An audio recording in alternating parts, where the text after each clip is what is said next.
Welcome to another edition of Bleav in Giants. Bob Papa, two-time Super Bowl champion Carl Banks. And Carl, it's going to be interesting here. We're getting closer to the draft. Free agency's kind of done. Russell Wilson is posting videos of him working out. He's going to be wearing number 3. Deonte Banks decided to move over and take number 2. And then there's the draft. What are the Giants going to do at number 3? Look, we don't know. Joe Shane's not sharing with anybody what their plans are, but I know that you had a couple things you wanted to get off your chest because the chatter out there about Shedeur Sanders has you a little riled up. Well, yeah, I don't even want to say riled up. It's just interesting because I'd be the first to admit I have not spent any time looking at these kids with the intent of scouting, right? So I've watched some games, college football games, but I'm not, eyeballing these guys to see what they do and what they cannot do. I've seen enough to know that both Shedeur and Ward, as well as Jaxson Dart, are all pro-level quarterbacks, right? So because I didn't have a lot of like hardcore scouting research, but just looking at guys and knowing that they can play the game, I asked a question because I've started to hear a lot of people kind of disqualify Shedeur Sanders is not the guy, right? And so I kind of asked the question online, what disqualifies him from a skill set standpoint? Some people, stayed into that space and just kind of gave their evaluations, and it varied, and it kind of just tells me that as fans, you like what you like, but you don't know what you don't know, and that's okay, right? Because people were saying, well, he has slow feet. And I'm saying, well, compared to what? Right? Or he doesn't have enough juice on his arm to do what? So, and the reason I say that is, and again, people, this is their perspective. So I'm good with hearing it. But I think the thing that you have to factor in is they've been evaluated and rated the top 2 or 3 quarterbacks in the league. Right now, as you look at it beyond Cam Ward, if just from what I'm reading, is either of those guys the best players in this draft?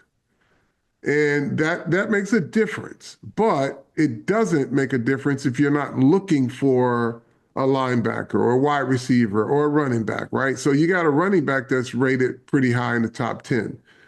I don't think anybody's going to take him. He's the best running back in the draft, though, so he'll be the first one taken.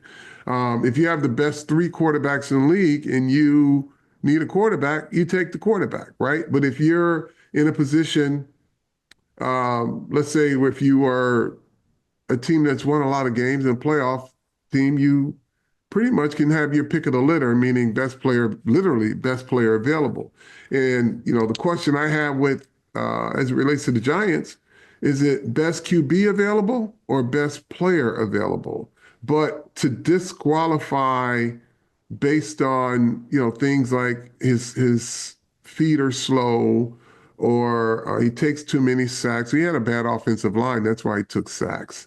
Um, but there are some traits about Sanders, and by no means am I plugging one guy or the other because I don't know enough, right? And I definitely don't know what Joe Shane's going to do. But if you are disqualifying a guy who's already been scouted as the 1A or number 2 quarterback in this entire draft, I don't think you can disqualify him because to your eyes, he have slow feet, but he has NFL feet, right? He has an Yeah. NFL arm, right? They don't all have the arm, and that's why we have different types of quarterbacks in this league, right? You look at the kid in Washington, he's got a rocket for an arm, right? And you go down, Dak Prescott doesn't have that rocket, right? He plays a different style of game. Patrick Mahomes plays a different style of game. So it depends on what you're looking for, but I think the kids have NFL quality that gets them rated this high anyway. Yeah, I mean, on Sirius, they have like all these guys doing breakdowns of, and Hmm. there's one whole segment where they do breakdowns of Shedeur Sanders, whatever. And yeah, I listen to Rich Gannon's scouting report. I listen to Jim Miller's scouting report. I listen to Matt Sims' scouting report. I listen to Mark Dominic's scouting report. I listen to Pat Kerwin's scouting report, and they all kind of seem like the same thing with as far as Shedeur Sanders. Hmm. And it's all the same. There's a lot to like about him. He's not going to take off and run, Right. but he can use his legs to create damage. He processes things extremely well. And yeah, he takes a lot of sacks. He had a bad offensive line, and he was trying to make home run plays to Travis Hunter. And Yeah. sometimes you hold the ball too long. He's not the first quarterback that's going through this process Right. that's being evaluated by NFL people that don't say, yeah, he takes a few too many sacks. I mean, Yeah. it's part of uh, growing a player. It's what Hmm. you think his upside could be, and if he's Yeah. worth taking that high in the draft. But certainly, he's an NFL quarterback, at Yeah. least from a prospect standpoint. So the stuff Sure. with the feet and all that, that's you know, I haven't seen Well, many of the real people that I respect say that say about him. it's just too slow. His footwork is bad. Like slow feet and bad footwork are two different things, right? I haven't heard anyone say that Shedeur Sanders has bad footwork. Um, so slow feet and bad footwork are two different things, as opposed to a Milrow, right? All the scouting reports I'm reading there is that his footwork is bad, but he's super fast and he's got a big arm, right? He does not have anticipation. He doesn't throw. So that's why he's rated down the list a little bit. And everyone, even Kurt Warner, say he's a fantastic project if you can afford to work with him. And it's unfortunate in today's NFL you don't have the luxury of working with kids the way that you want because chances are you don't have a starting quarterback that is in front of the kid that you can really develop him into the next thing. And we've seen that go back as far as when Arizona takes a quarterback and he's out of there, right? You got Chicago takes a quarterback, he's out of there. They're on to the next one in 1 year, right? Pittsburgh takes him and then he's out of there. Now the Jets have him. So the kids have to kind of develop on their own. Sam Darnold is a classic example. Let's see if Zach Wilson is a kid that can develop just through experience and just being in the league long enough if he has, the talent to kind of get better, but you just don't have that luxury to develop a kid that's really, really raw if you're in need of quarterback play. Yeah, and it certainly seems like, again, when people were writing and talking about the number one pick was for sale, and Hmm. here's what it might take to get the number one pick. And I was trying to pump everybody's brakes and like, listen, it's the Senior Bowl. Yeah. It's the Super Bowl. Yeah, you're going to hear all these rumors, and maybe even Tennessee's throwing it out there. But I said, I guarantee you, Tennessee doesn't know what they're doing at this point in time as they were hiring a new general manager. Sure. That all seems to have piped down. They made no moves via free agency with the quarterback. They're taking Cam Ward. It's that Yeah. simple. Yeah. And then for those who were upset, and they probably still are upset with the Giants winning a game at the end of the season, which your issue is with the players, not me, but they're saying you missed the chance for a generational quarterback.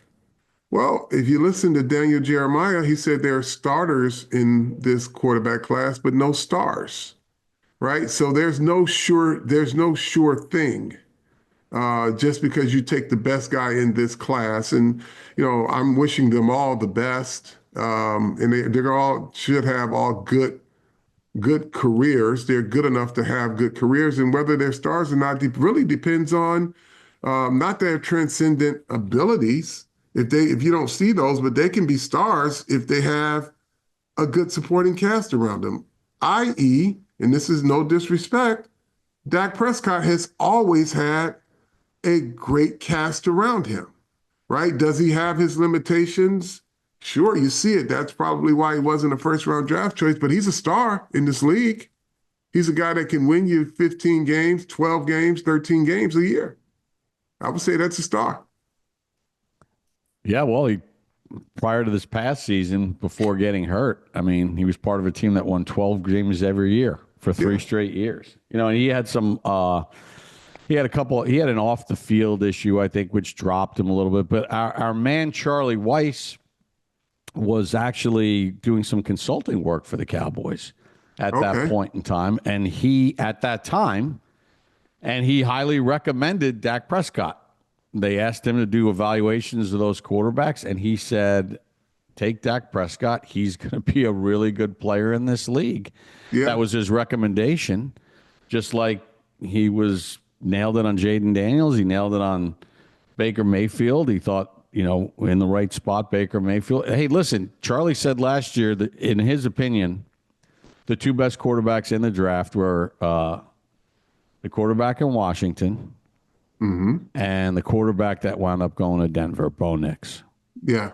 Jaden Daniels and Bo Nix were his two. He goes, if I had the first pick or the second pick, those would be the two quarterbacks that I would take over anybody else. And so that leads me into this part of it then. Charlie thinks very highly of Jaxson Dart. Uh, his son is in full transparency, I guess. His son is the offensive coordinator at Ole Miss. But there's another component that, again, people are missing.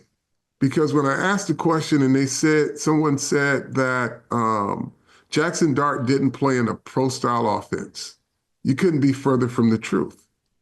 And I was like, this tells you don't know what you don't know, right? Or you see a kid and you like him, but you don't even know what type of offense he's running. Well, then I would digress, Carl, just to interject here. I would ask our audience to go listen to the quarterback rift on Sirius with Jim Miller, Brian Hoyer, Rich Gannon, Mark Dominic, Pat Kerwin, because in their Matt Sims, in their little breakdown of Jaxson Dart, it's one of the things that they all say is, and he's got experience in a pro style offense.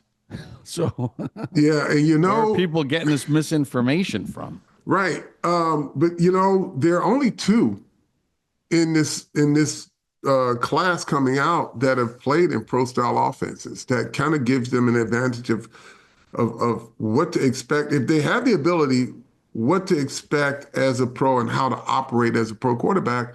Those two quarterbacks are Shedeur Sanders and Jaxson Dart. Cam Ward probably has the most raw ability, and it jumps off the screen when you see him moving around and throwing things of that nature. But the guys who understand how to play the quarterback from the head up NFL style is Sanders and Jaxson Dart. Those are two guys that have been in a system they have developed in a system that requires pro level thinking, anticipation. Though, and that's the one thing they talk a lot about with Shedeur Sanders is that he's got great anticipation. He's the best anticipation thrower in this class. Mm-hmm. That makes a difference, right? If you don't have a rocket to, squeeze it in a tight pocket like vintage Aaron Rodgers, then you better have anticipation. And that means you know how to throw a guy open. When the ball needs to leave your hand when the guy's coming out of his break. So we don't know, folks. But what we do know is all of these kids are NFL level quarterbacks, first round talents, and it depends on the area that they get drafted in the team system that they're in. And then, maybe the Giants are open for business too. They have two NFL level quarterbacks, right? They've got guys who've won games. Russell Wilson has been an MVP. He has won Super Bowls. He has been a high level quarterback. And then the guy behind him, he can put up 5,000 yards in the season, right? And you erase, like I said, the 30 for 30 that he had, but he's had a pretty good productive career as a quarterback in terms of really being able to pass the football. So, listen, the Giants are not in a rush now. They're not shopping hungry. And I think that is the one fear that the fan base had when the season ended. That, oh, they just blew their chance of having the number one pick in the draft and, generational talent. Well, if you listen to generational talent isn't at quarterback, it's at defensive end. Yeah, it's Abdul Carter and And it's Travis at Hunter. and it's at the slash position, Hunter and Carter. Those are the two generational talents. So And they're losing going that to have a game, chance to get one of them. one of those guys, right? So winning that game did not eliminate the opportunity to get a generational player. So, folks, I say have fun with these evaluations, but just know what you don't know. And you have to be more objective and use the resources available to you when you hear some of these experts, the guys that have been doing this a lot. Like I would encourage everybody to, if you can find anything on Charlie Weiss talking about quarterbacks in this draft, um, he knows pretty much what he's doing. He's coached the greatest in the game, and that's Tom Brady. But he nailed the last three drafts with evaluating quarterbacks. So I think he knows a little bit about it and how they operate within the pro system. And that's that's Jaxson Dart included. But if you want to hear him talk about quarterbacks, that's a guy that you might want to find some clips on him. Yeah, I mean, listen, he's getting some shade thrown at him because his son is the OC, so they're saying he's biased and toward Dart, whatever. But Wait, Bob, he consulted for the Cowboys on Dak Prescott. Dart yeah, was he freaking in junior high school right. Yeah, or, he knows or what he's middle doing. school. But Yeah, but everyone's saying his judgment's a little clouded because his son is the OC of the player. I don't believe that. He's given an honest opinion because he knows what a prospect should look like. Again, he right. was all over. He was all over Bo Nix. He's like, if I had one of the first two picks, I would have taken Jaden Daniels first, and if I had the second pick, I would have taken Bo Nix. And it looks like those are pretty good decisions. But it's a little crazy if you're gonna criticize him because his son just happens to be a pretty damn good offensive coordinator and he's coaching one of the top prospects. It's okay to say because guess what? Charlie is a hell of a play caller, hell of a coordinator, and you got to believe that he's putting a lot on his son, making sure that he does a great job as an offensive coordinator. So, yes, they developed a great quarterback, and his son just happens to coach him. That's a bonus, if you ask me, because he's got a son who's been tutored by a very successful offensive coordinator. So now his son has been, looking at the game and teaching the game from the eyes of Charlie Weiss, right? That's a bonus if he's been You coached would by think. a very successful offensive coordinator's son who happens to be a very successful offensive coordinator for Ole Miss. That's not a mark against him. That's a mark for him. But I don't want to talk too much about Jaxson Dart because, a lot of people don't have him ranked high. And if there are people listening in general in front offices, that guy might end up being available later on in the draft. All right, I have one more topic I want to get Okay. into with you. Okay. For 75 years, 80 years of the NFL, you could not push or pull a teammate who's carrying the ball. Uh-huh. They tabled the tush push vote for May. They don't have enough votes to ban it. Mm-hmm. But I think it's a broader issue because we're seeing more scrums downfield. We're seeing a tight end catch the ball, turn upfield, getting stood up by a linebacker. His And forward somebody progress comes isn't stuff. behind them And a and lot of people just, are coming by. yeah, yeah, I mean, there are times where we see an extra 7 yards, yeah. or a running back gets to the next level, then he gets stood up by a safety, and there's this scrum that's happening. And Now, that's, yeah. listen, Go ahead. when you played, and Mike Garafolo told us on the ManjaCast, there's people of the league can't figure out why they changed the rule somewhere around 2004, 2005. Forever, it was a 10-yard penalty. And Yeah. then for some reason, they made it legal. And I think that's going to be the way they get rid of the tush push. They're going to rewrite it because it's the other scrums that they don't like. Yeah. Yeah.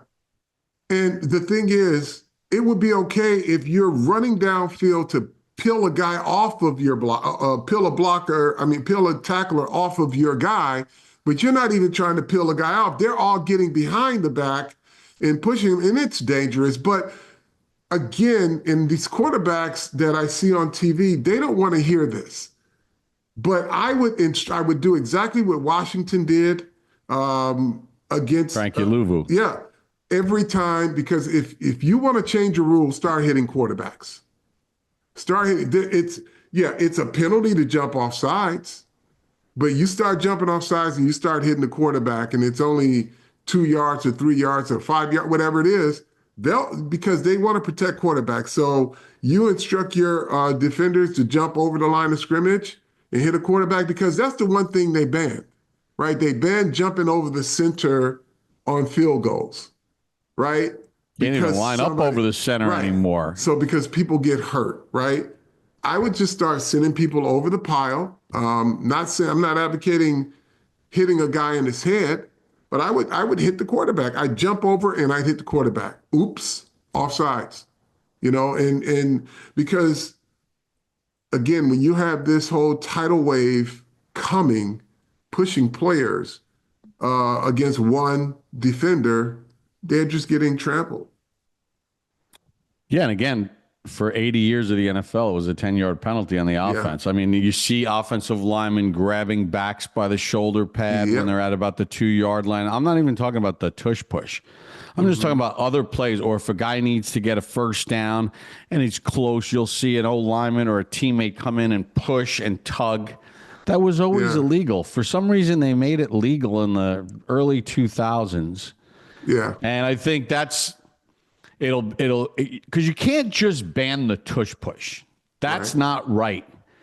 But you can go back to the way the game was played for 80 years in the sense that you can't push or pull a teammate who's the ball carrier.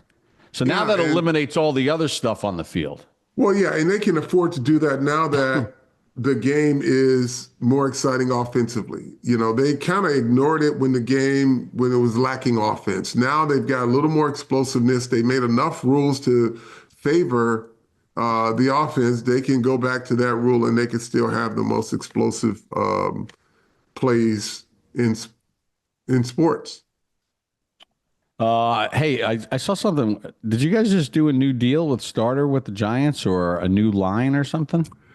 Yeah, well, we re-upped our deal with the Giants, and we are going to continue to grow the international footprint for the Giants in Germany, because it was so much momentum when we were there. We didn't want to have to stop and start every time the Giants play there. We want to be able to, be inclusive of the fan base in everything we do, as well as making sure the Giants brand in Germany is constant. We want those fans there to feel, the energy around the team and around the brand on a yearly and a daily basis, more so than just when the team comes to town. Because, when they were in Munich, Germany turned out for them. We don't want that to be quiet, and that's not. And it's branding 101. You want to have residual presence once you leave the town. You want that to always grow. You want the Giant fan base to always grow and be excited overseas. And if we're taping this on Friday morning, if you happen to watch Golf Channel later today, tomorrow, and through the weekend, there's a new tournament, James Hardy, but they've teamed up with the Pro Football Hall of Fame. Oh, wow. So, like Jonathan Ogden, who's like 6'9", is paired with Corey Pavin, who's 5'8". We got Lawrence Taylor's playing, Marshall Falk is playing, wow. Terrell Davis is playing, Tim Brown is playing. It's in Boca Raton. So they're going to team up with the PGA Tour Champions players. The football players will only play 2 days, and then Sunday will just be the final round without the football players. But if you're near your TV Friday or Saturday and you're near Golf Channel, you're going to see some NFL legends competing. That's awesome. Listen, make sure you get your mugs, everybody. That's right. Order them. I got I got to get a new camera. I got to get a webcam. But anyway, how do we like to end this, Carl? Make sure you subscribe as well. Tell a friend to tell a friend. Bleav in Giants.